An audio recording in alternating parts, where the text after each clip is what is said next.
In February, Saturdays in Indiana are made for basketball. And there is no better place to do it than the iconic Hinkle Fieldhouse, where the Butler Bulldogs are playing much better ball of late, going 3-3 in their last 6 after an 0-6 start in the Big East, taking on a Providence team that is depleted with injuries, but still just one game back of 5th place. Hello, everyone. We welcome you to Hinkle Fieldhouse. The former Iowa Hawkeye Jess Settles and Noah Reed with you. This is a Providence team that has been decimated with injuries this year, but they're still just one game back of 5th place in the Big East, and with a schedule coming up that might allow them to go on a run. It was pretty bleak for Indiana about 2 weeks ago, but a couple big wins over Michigan State and Purdue might just have the Hoosiers on the right side of the bubble. Louisville is the feel-good story in college basketball, but push aside all that feel-good stuff because this team is in serious contention to win an ACC title.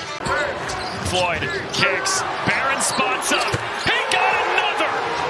His 6th three of the game makes this a 2-point game. Great find from Galloway, oh, look out!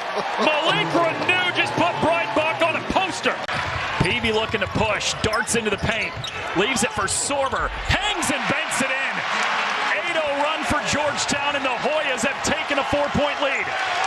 Shot clock tips down to 5. Hadley, great pass inside to Waterman. Extra, Ruths from the corner, buries it. Back-to-back Butler turnovers, 3-on-1. Great ball movement and solo ball finishes. Ashworth, that's a deep 3. Oh, come on! The first meeting about a month ago, Jess, it really came down to one word and one word only: rebounding. 14 offensive rebounds for the Friars in that first game. The damage was done, though, with the second chance points. Not only did they snatch those, they put them back in.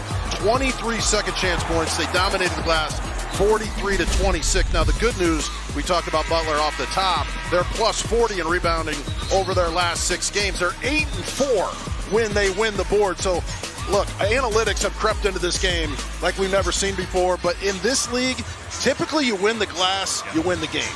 Oh, Butler right now, I know it's only 4 minutes and 15 seconds in. They're winning the rebounding battle right now, 4-3. And Thad Matta told us yesterday in practice, and when you hear a coach say it comes down to rebounding and defense, you're thinking, oh, coaches speak. That's what they say every game. But you could tell he was genuine about it, and of course he is when his team got beat by 17 on the glass in the first meeting. Absolutely. They've been pounding that. They've been recording it. That's all they've talked about. Look how Joseph coming around this entire game on those high screens. We'll break that down a little later for you, but he's able to get into the post. He's already had an assist down there, and he's had an easy basket. So that's one way they can counter it, just drive the basketball inside. Andre Screen, the 7-footer from Alexandria, Virginia, coming off the bench recently. Missed both free throws. Finley Bizjack, the offensive rebounds. Lob into Screen over the top of the smaller guard, but it's stripped away. It stays with Butler, 12 on the shot clock. And that's what they want, Jess. Get the switch, get a mismatch with Screen against a guard. Yeah, that's been the emphasis. They posted up their point guard, both of their bigs. They're going to keep pounding it inside. Bizjack throws it away to Mila. Providence out and running. This is Joseph against Brooks, but he missed it.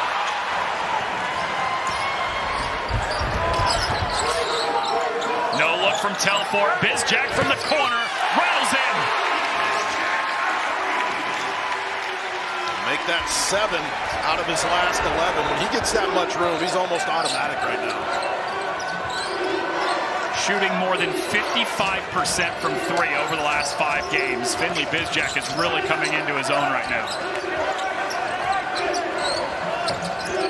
Joseph, step back, hand in his face, doesn't matter. Joseph's having himself a start. I'll tell you what, he has shown us everything in this game. Reading the defense, dropping dimes, pushing the rock, and hitting that 3. He is locked in on the road in Indianapolis. Already 5. Screen with a physical move inside, floats it in. How much has he improved since earlier in the season? I mean, they are managing his minutes. He's playing with a ton of confidence.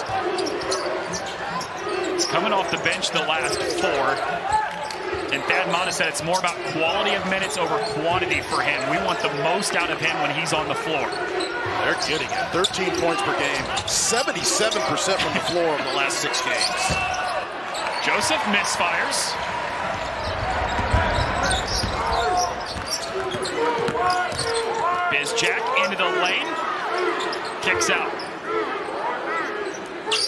McCaffrey, deep three, banks in, throws his hands up in the air. Sometimes it's just nice to have one of those go your way. Well, that's why we featured him off the top. He's been in an incredible zone, but give Bizjack credit. He wanted to force a tough two, but he kicked it out. They get the hockey assist, knock it in, and that gives him a little energy here. No way he called it, right? Floater is short from Pierre. Screen corrals the rebound. Telfort muscles to the cup, takes contact, and Butler's leading scorer is headed to the free throw line. Well, Bizjack and McCaffrey, they've been unstoppable lately. It doesn't matter where they are in the gym. You just put it up. That shot is kind to McCaffrey, and he said, look, I meant to do that. We'll take his word for it. He's been doing that his entire career. Every game this year, he's drilled a three. 16 games, he's drilled multiple threes. Dating back to last year, he's hit at least 1 3 in 30 straight games now.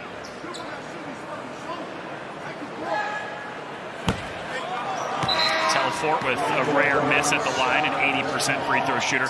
Maybe the bigger story than that, though, Oswin Arunse, the freshman big man for Providence, has to go to the bench with 2 fouls. Jess, they are already down their backup big man. Yeah, that's big trouble. On the road, in foul trouble. Give Screen a ton of credit, not only scoring the bucket, but set a good drag screen right there for Telfort and caused the foul to happen. So the big guy, number 23 for Butler, doing everything, even when it doesn't show up on a stat sheet. Krista Sondigo, the backup big man for Providence, did not make the trip. He is out with illness.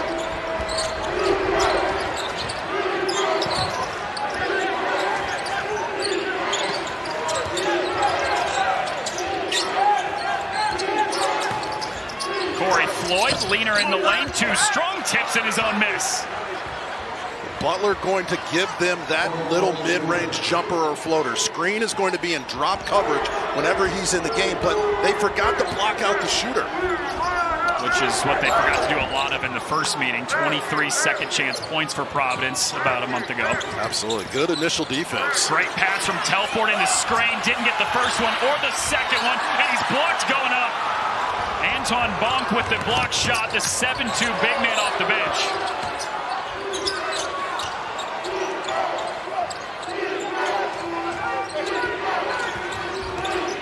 Mila, freshman who's getting more minutes lately. Throws it out of bounds. Turnover Providence. Second of the game in the early going for the Friars. Thad Matta's team down just a point.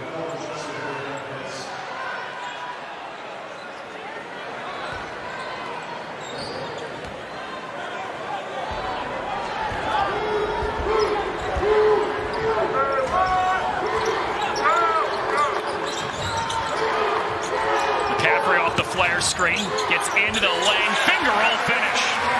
Not just a three-point shooter. He really worked hard this summer at that mid-range game and attacking the rim. When you're a three-point shooter and defenses are running out at you, you've got to be able to put it on the floor. Joseph swings it back for Floyd. Now Mila spins, bodying up against McCaffrey. Floyd catch and shoot. In and out. Landon Moore the rebound for Butler. McCaffrey way deep.